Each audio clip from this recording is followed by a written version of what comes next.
Hello guys, may papakita ko sa inyo. Good morning pala. Ayan, nakakatuwa pala dito kasi kahit sobrang init ng panahon ay makakapatubo ka rin pala ng mga bulaklak gaya ng sunflower guys. Dalawa to siya.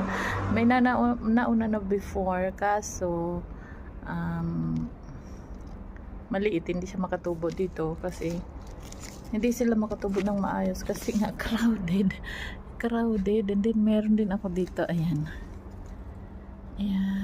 dami na nila. Ito pa, yellow color.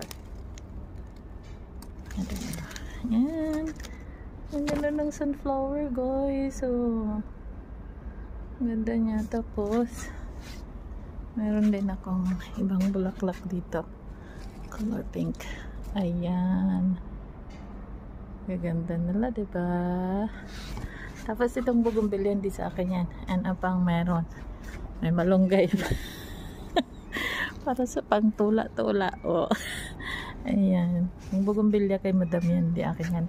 Ito yung ibang bulaklak. Ang galing. See? Tapos dun sa kabila meron pa rin ako dito. Kamatis din akong tanim dito. Meron, may mga bunga yan kaso kinuha na ng maniho namin. Ayan, ito yung isa. Tabingi lang. Tabingi yung ano niya, bulaklak. Kasi nga ito, binunot to. Ewan ko sino nagbunot.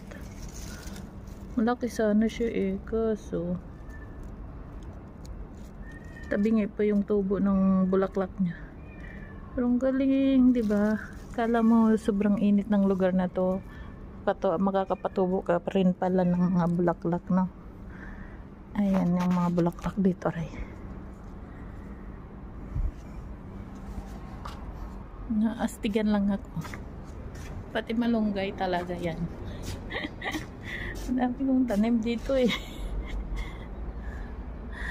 Yan lang yun guys. Good morning.